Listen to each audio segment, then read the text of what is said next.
자꾸 일어났다 앉았다 하시니까 운동되고 좋죠. 좋게 생각하세요. 우리 한국 사람들이 동양권, 중국문화권에서 살았기 때문에 너나 할 것 없이 남존여비 사상이 있습니다.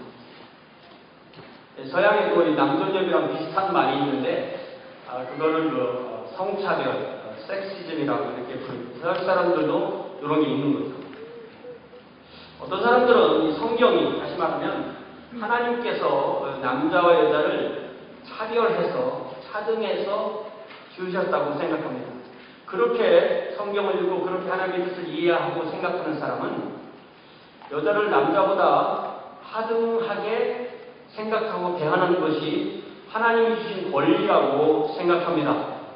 틀렸습니다. 착각입니다. 오해입니다. 하나님은 남자와 여자를 평등하게 지으셨습니다.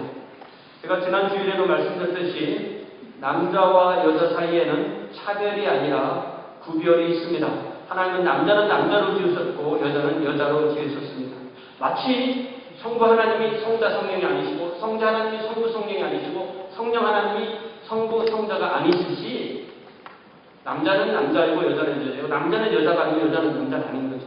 이게 구별입니다. 차별이 아니라 구별입니다.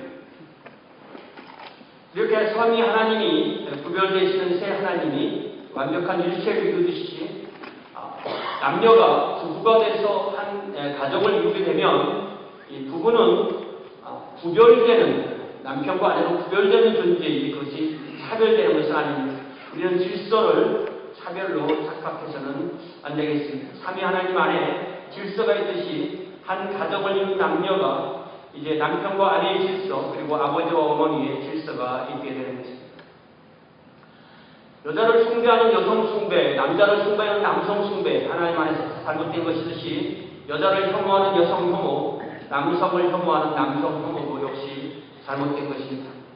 문제는 우리가 같은 하나님을 섬기고 같은 주님을 섬기고 함께 예배하고 함께 성찬을 나누면서도 여성 혐오와 같은 그런 고질적인 생각을 가지고 있으면서 그것이 마치 좋은 믿음인 것처럼 생각하는 분들이 있다는 것입니다.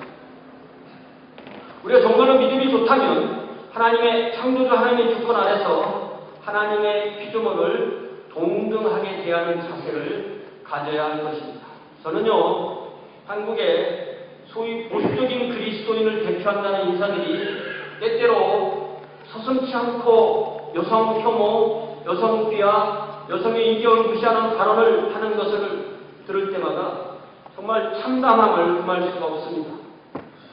하나님의 이름을 의지해서 그러한 무도한 행위를 하는 것은 하나님을 무도하게 대하는 것이고 하나님을 믿는 사람들을 또 무도하게 대하는 것이고 하나님의 피조물을 무시하는 것입니다. 정말 저는 그런 신앙을 어떻게 받아들여야 될지 참 참담하고 혼란스럽습니다. 우리가 생각하는 신념이나 믿음이 내 생각인지 하나님의 생각인지 하나님 앞에 정말 바른 것인지 우리 자신을 늘 돌아보아야 됩니다. 그러기 위해서 우리는 성경을 잘 읽고 해석해야 됩니다. 성경은 시대를 초월해 하나님의 말씀이고 하나님의 계시입니다. 비록 성경이 주어진 시대는 지금부터 수천 년 전이지만 그리고 그 배경이 되는 문화를 우리가 그대로 적용할 수는 없다 할지라도 성경을 바르게 읽고 바르게 해석하고 바르게 적용함으로 우리는 오늘날 여기에서 우리에게 주시는 하나님의 말씀을 듣고 그 말씀을 프랙티스하고 그 말씀을 순종하게 되는 것입니다. 만약 성경이 수천 년 전에 고대인들에게 주어진 고대인들의 사고방식에 맞는 그런 말씀으로만 생각한다면 우리는 오늘 여기서 성경을 들을 필요가 없을 것입니다. 그러나 성경은 잘 읽고 잘 해석하고 바르게 적용한다면 오늘 여기에서 저와 여러분에게 우리 교회에게 이 시대에게 우리 하나님께서 주시는 말씀이라고 믿습니다. 그래서 우리 사도 바울이 2000년 전에 고린도 교회에게 보내는 이 첫 번째 편지를 보고 있는데요. 이 편지를 우리가 오늘 듣고 적용하면서 이 편지에서 의외로 많은 부분에서 질서에 대해서 말씀해 주시는 것을 알 수 있습니다. 특별히 그 질서 중에서도 남자와 여자 사이의 질서에 대해서 많은 분량을 할애하고 있습니다.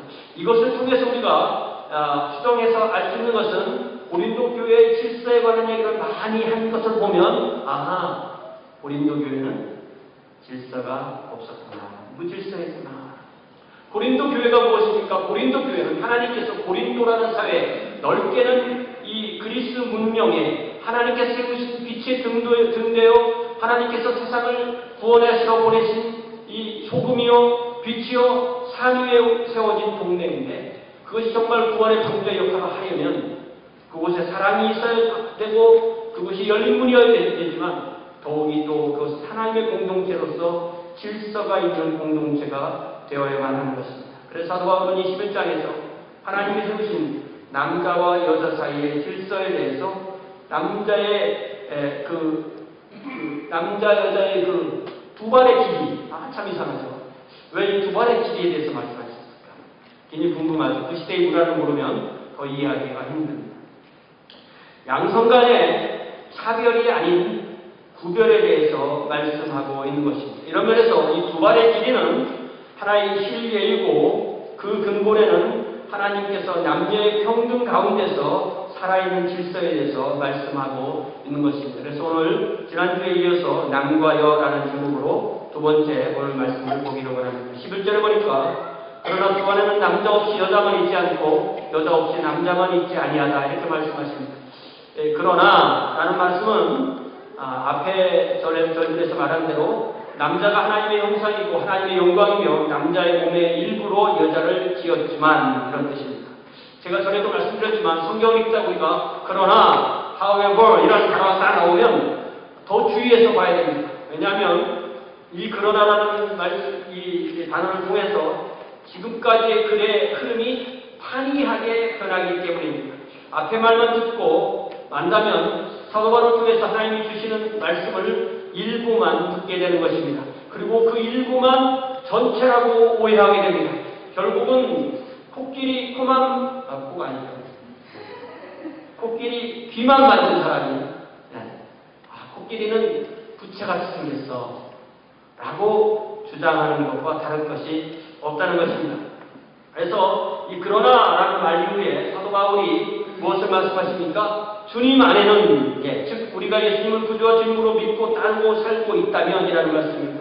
바른 신앙인이라면, 바르게 하나님의 말씀을 듣는다면, 하나님의 말씀을 바르게 듣고 바르게 해석하고 바르게 적용한다면 남자 없이 여자 없고 여자 없이 남자 없다는 말씀입니다. 남자는 여자에게 의존해 있고 여자는 남자에게 의존해 있다는 것입니다. 남녀가 서로 비방하고 비하하고 무시하고 혐오하고 차별하고 예절을 지키지 않는다면 주님을 바르게 섬기는 태도가 아니라는 것입니다. 미국에는 어떤지 모르는데요, 한국에는 요즘 남녀가 패를 만들어가지고 싸우는 게 아주 신난합니다. 이게 왜들 그러는 모르겠어요. 하나님의 자녀들은 그런 것에 끼지 않아야 되겠습니다. 이 영어 번역에서 보다시피 여자는 남자로부터 독립되지 않고, 다시 말하면 여자는 남자에게 의존해 있고 남자도 역시 여자로부터 독립되지 않고 의존해 있다는 것입니다. 이럴 때 우리는 자신이 남자로 태어난 것 혹은 여자로 태어난 것에 대해서 하나님 앞에 감사하며 살 수 있습니다. 우리 삶의 대부분은, 우리 삶의 거의 한 80% 이상은 우리의 선택이 아니라 하나님께서 우리에게, 우리의 부모를 통해서, 우리의 조국을 통해서, 우리의 문화를 통해서, 우리 인종을 통해서 우리에게 전해주신 것입니다. 우리가 우리의 인종을 바꿀 수 있습니까? 우리의 부모를 바꿀 수 있습니까? 우리의 성격이나 외모나 다 우리는 우리 부모에게 DNA를 반반씩 받아서 태어나는 것입니다. 그것은 하나님 우리에게 정해주신 것입니다. 하나님이 우리에게 정해주신 것을 우리가 늘 부정하며 불평하며 살 것이냐, 감사하며 살 것이냐는 것은 결국 우리의 신앙의 태도에 관한 문제입니다. 가장 잘 사는 방법, 하나님의 뜻에 가장 맞게 사는 것은 나의 나된 것에 대해서 감사하는 것입니다. 각자가 나의 나된 것을 감사하는 삶의 태도는, 그러면서 그 각자가 자신이 나의 나된 것을 나는 참 감사합니다 라고 그런 생각을 지금 가지게 되는 것은요, 그것이 하루 이틀 내에 그것이 형성이 되는 것이 아니라 태어날 때부터 그러한 분위기 속에서 자랄 때 그런 생각이 있게 되는 것입니다. 태어났을 때 너는 왜 태어났냐? 너는 왜 여자로 태어났냐? 너는 왜 이렇게 태어났냐? 태어날 때부터 비하를 받고, 가정에서 비하를 받고, 학교에 가서도 비하를 받고, 또 성인에서 비하는 것 같고, 또 결혼해서 비하는 것 같고, 교회까지도 또 교회에서도 또 비하한다면 그 사람이 어떻게 하나님 앞에서 내가 나된 것을 감사하는 그런 삶의 자세를 가질 수가 있겠습니까? 사랑하는 성도 여러분, 지금이라도 나의 나된 것에 대해서 감사하는 그러한 신앙의 태도를 가집시다. 그러면 우리가 하나님 앞에서 하나님께서 나를 멋지게 지어주신 것을 알고 그렇게 살 수 있을 줄로 믿습니다. 이제 12절에서 사도 바울은 왜 주님 안에서 남자 없이 여자 없고 여자 없이 남자 없는지 그 근거를 명확하게 제시합니다. 그 두 가지로 제시하는데요. 첫 번째 이유는 남자가 여자에게서 난 것 같이, 여자가 남자에게서 난 것 같이 남자도 여자로 말미암았기 때문이다 말합니다. 여자가 남자에게서 났다는 것은 앞에 여자가 남자에게서 12절입니다. 12절 말씀. 여자가 남자에게서 났다는 말씀은 하와가 아담의 몸의 일부인 갈비뼈로 지음을 받은 것을 의미합니다. 그리고 아담 이후의 모든 남자, 물론 여자를 포함해서 모든 사람은 엄마인 여자로부터 태어난다는 거죠. 물론 여자 혼자 아기를 잉태하게 하는 것이 아니지만 특히 남자가 자기가 남자가 돼가지고 남성성이라고 자기가 용감한 남자라고 마치 자기가 여자이기도 한 자기 엄마에게서 태어나지 않은 것처럼 엄마들을 무시하고 여자들을 무시하고 비하한다면 그런 하나님 앞에서 결코 바른 태도를 가질 수 없다는 것입니다. 그러므로 여성을 비하하는 모든 사람은 가장 먼저 자기를 잉태해서 태 안에서 기르고 자신을 모여 또 기르고 진자리 마른자리 가르미신 자신의 어머니를 비하하는 것입니다. 저는요, 비록 만약에 어머니가 나를 낳고 그 이후는 아무것도 하지 않았다 할지라도 그 사람은 자기 어머니에게 감사해야 된다고 생각합니다. 왜 그렇습니까? 어머니가 없으면 나는 이 세상에 있지 않았을 것이기 때문입니다. 주님 안에서 남자 없고 남자 없이 여자 없고 여자 없이 남자 없는 두 번째 이유는 무엇입니까? 그것은 남자나 여자 둘 다 하나님에게로부터 났기 때문입니다. 둘 다 하나님의 형상으로 지음을 받았고 둘 다 하나님의 피조물이기 때문입니다. 남자가 더 하나님의 피조물이거나 여자가 더 하나님의 피조물이 아닙니다. 둘 다 피조물이고 둘 다 하나님의 형상이고 남자와 여자의 모습에는 하나님의 형상이 있습니다. 둘 다 예수 그리스도의 형상을 본받습니다. 둘 다 성령의 인격을 맺는 삶을 사는 것입니다. 그런데 우리는 마치 자기 자신은 하나님의 피조물이 아닌 것처럼 자기가 재단하고 자기가 판단할 수 있는 하나님인 것처럼 생각하고 행동하면서 상대방의 성으로 인하여 차별한다면 그건 하나님 앞에 결코 바른 태도가 아니라는 거죠. 그러므로 우리는 자신이 존중을 받기 원하는 것처럼 상대방의 이성도 존중하고 예절도 갖추고 서로 섬기고 서로 사랑하는 태도를 배우고 길러야 되는데 이것이 가장 먼저 실천되어야 될 것이 가정이고 부부 사이에서 그렇게 되어야 하는 것입니다. 이것이 바로 하나님 앞에 바르게 사는 것이고 질서 있게 사는 것이고 주님 안에서 함께 사는 법을 배우게 되는 것입니다. 이제 사도 바울이 13절부터 이제 15절까지 다시 이 남녀의 이 두 발의 이 길이에 관한 사례를 다시 얘기합니다. 13절과 15절에서 여자의 머리에 대해서 말하기 때문에 함께 봐야 되는데요. 이 교회에서 여자 성도가 이 기도를 하거나 말씀을 가르칠 경우에 긴 머리를 하든지 안 그러면 머리에 수건으로 가리는 것이 올바른 태도라는 것입니다.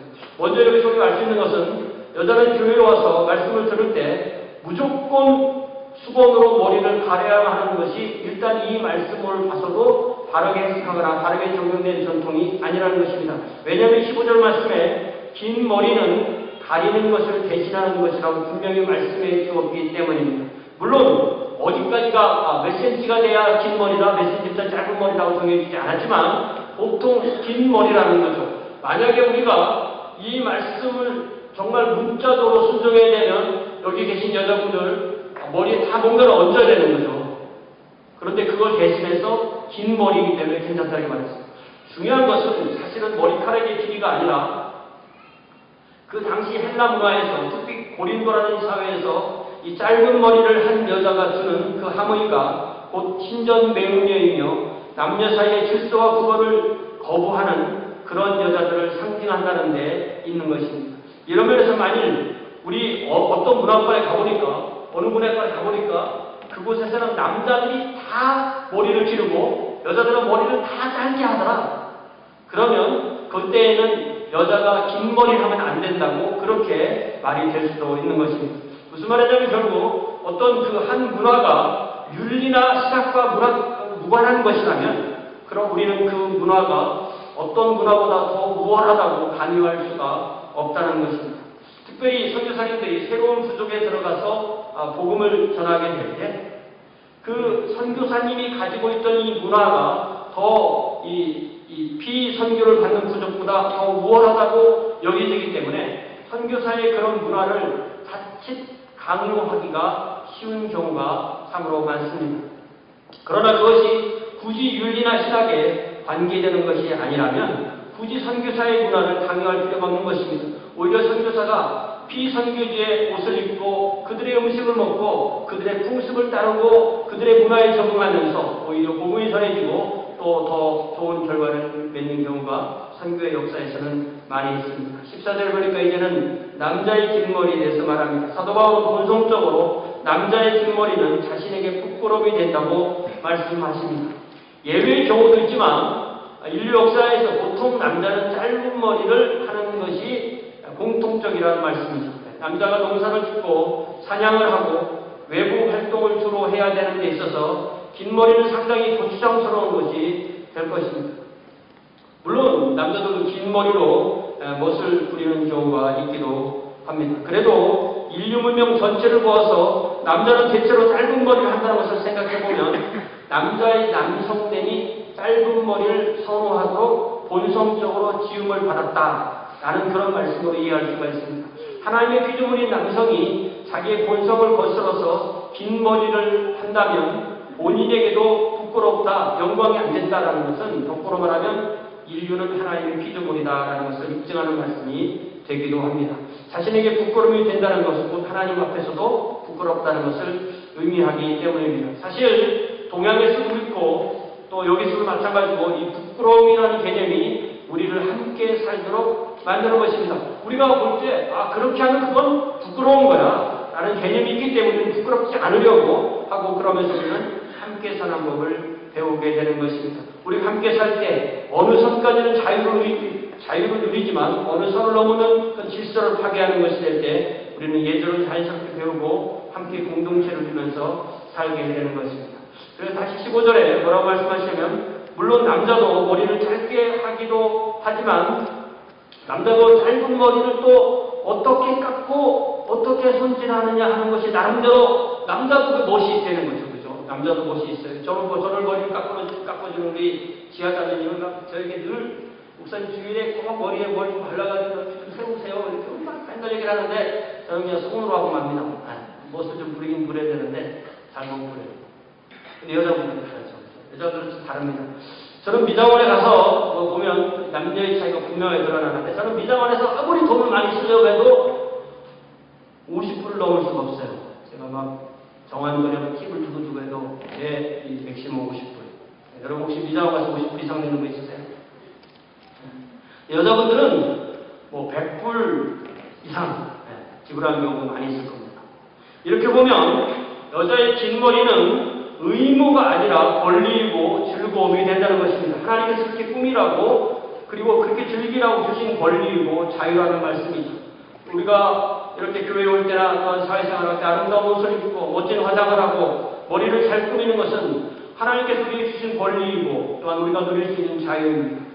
긴 머리로 자신에게 영광이 된다. 정말 저렇게 여자가 긴 머리가 자신에게 영광이 된다고 했는데 자신에게 영광이 되는 것이 또한 하나님께 영광을 돌릴 수 있는 것이 되는 것입니다. 먹든지 마시든지 무엇을 하든지 하나님의 영광을 위해서 하라고 하셨기 때문에 남자든 여자든 머리를 꾸미든 화장을 하든 옷을 입든 그것이 하나님께 영광이 되게 해야 하는 거죠. 자신에게 영광이 되는 것이 또 하나님께 영광이 되기도 한다는 사실을 알게 되면 우리는 일거수일투족 어느 것 하나 하나님 앞에서 허투루 할 수 없다는 것을 깨닫게 되는 것입니다. 자, 이제 16절에 아주 유명한 구절이 나옵니다. 이 16절 말씀을 어떻게 이해하느냐에 따라서 그 교회의 전통이 달라지게 됩니다. 참 많은 결에 이 말씀을 어떻게 읽고 어떻게 해석하고 어떻게 적용하느냐를 제가 경우가 많겠지만 크게 세 가지로 제시해 드릴게요. 첫 번째는 이렇게 생각합니다. 이 문제에 대해서 논쟁하지 말아라. 알 때 다 있다. 논쟁하지 말아라. 여자는 일상생활에서나 특히 하나님의 교회일 때 반드시 머리에 수건을 써야 된다. 그렇게 생각하는 분이 있어요. 그래서 우리가 메로나이트나 아미시 공동체에 가보면 여자분들은 99% 치마를 입습니다. 그죠? 그리고 머리에 뭔가를 항상 써요. 평소에도 쓰고 예배드릴 때 씁니다. 그런 전통이 있고요. 어떤 분들이 이 말씀 어떻게 생각하냐면 이 문제에 대해서 논쟁할 태도를 갖지 말아라. 여자는 일상생활이 아니라 예배를 드릴 때 반드시 수건을 써야 된다. 이렇게 생각하는 일부 개신교파나 또 일부 이단에 속하는 사람들이나 혹은 로마 가톨릭 교회는 일상생활이 아니라 예배 시에 머리에 수건을 얹는데 머리 전체를 커버하는 것이 아니라 그냥 상징적으로 작은 수건을 딱 이렇게 아주 머리가 어떻게 생겼는지 어떻게 머리를 꾸몄는지 다 보이는 걸로 해서 살짝 얹어놔요. 이게 뭐냐면은 상징적인 거죠. 머리의 일부를 상징적으로 가림으로써 이 말씀에 대해서 최소한의 순종을 한다고 생각하는 것입니다. 그러면서 그 머리의 손질한 모습은 그대로 살아있고 예배 중에는 수건을 얹는 전통이 그런 교회는 생기게 되는 것입니다. 세 번째는 어떤 분들이 또 이렇게 생각하는데 이 말씀은 성차별을 하지도 말아야 되고 성 사이의 질서를 지켜야 된다. 이 문제에 있어서 그렇게 된 논쟁을 하지 말아라. 일상생활에서나 하나님의 교회에서나 이러한 성 차이의 질서를 지키고 예절을 지켜야 된다. 이렇게 생각합니다. 다시 말하면 이 머리에 무엇을 쓰고 안 쓰고는 하나의 예의고 하나의 일상생활의 하나의 예의고 문화적인 예에 속하는 것이기 때문에 언제나 어디서나 그리스도교가 전해지는 곳에서 반드시 따라야 되는 규범적인 명령으로 이해하지 않는 것입니다. 오히려 남녀 사이의 평등을 유지하면서도 역할과 구별이 있는 공동체 문화를 이루라는 말씀으로 이 말씀을 이해합니다. 여러분은 어떤 이해가 제일 맞는 것 같아요? 저는 물론 지난주와 오늘 설교를 하면서 세 번째 의미로 이 말씀을 이해하고 적용했습니다. 그러나 제가 만약에 첫 번째나 두 번째의 전통을 지키는 교회에 가서 예배를 드리고 저에게 무엇인가 그들의 예절을 따르라고 한다면 저는 충분히 따를 수가 있습니다. 왜 그럴까요? 사실 이런 문제는 어떻게 해도 좋은 문제라는 것입니다. 이렇게 할 수도 있고 이렇게 할 수도 있는 문제라는 것입니다. 이것을 서로 강요하거나 또 그렇게 상대방을 불편하게 하지 아니하면 또 머리에 무엇을 썼다고 이단이라고 하고 머리에 무엇을 썼다고 이단이 아니라고 그렇게 서로 정죄하지 않는다면 우리는 이런 문제는 서로 자유로움을 누릴 수 있어야 하는 것입니다. 사실 그리스도 역사 2000년 동안 그리스도인들은 어떻게 하면 이 다양성 가운데서 통일성을 누릴 것인지 아니면 통일성 가운데서 다양성을 누릴 것인지 고심하였습니다. 다양성을 인정하지 않으면 획일성만 남을 것이고 통일성이 사라지면 그리스도교다움이 사라지게 될 것입니다. 그래서 나온 그 유명한 슬로건이 뭡니까? 본질적인 것에는 일치, 비본질적인 것에는 자유, 그리고 모든 것에 사랑. 제가 안 되는 용어라고 해드릴게요. In essentials, 뭐예요? Unity. In non-essentials, liberty. And in all things, love. 근데 문제는 뭐냐면요. 이 뭐가 본질적이고 뭐가 비본질적인지의 부분도 서로 다르다는 거예요. 그것부터 일치가 안 되는 거죠. 그러나 분명히 우리가 삼위일체 하나님을 믿고 예수 그리스도의 양성, 예수님이 하나님이시고 사람이시고 믿는다면 그 본질적인 것의 일치는 분명한 것입니다. 그 다음부터는 비본질적인 것은 우리가 자유를 누리고 그것보다 더 중요한 것은 서로 심지어 본질적인 것이 무엇인지도 서로 일치가 않는 사람을 만나더라도 아니면 다른 종교 사람들이나 무종교 사람을 만날지라도 우리가 그들을 대하는 태도는 모든 것에 모든 사람을 향하여 모든 경우에 사랑으로 대해야 된다. 이것이 바로 한 하나님 안에서 모든 세상에 모든 존재하는 모든 것을 하나님의 피조물이라고 인정하는 우리들의 삶의 태도가 되어야 되는 줄 믿습니다. 그렇지 않으면 우리는 하나님께서 주신 이 세상에서 이 지구 안에서 함께 사는 법을 배우지 못할 것이고 나와 반대하는 사람은 무조건 죽어라라는 그런 원리주의적인 그런 공격성을 지닌 사람이 될 것이고 그것을 마치 예수님을 잘 믿는 것처럼 그렇게 착각하는 사람들이 될 것입니다.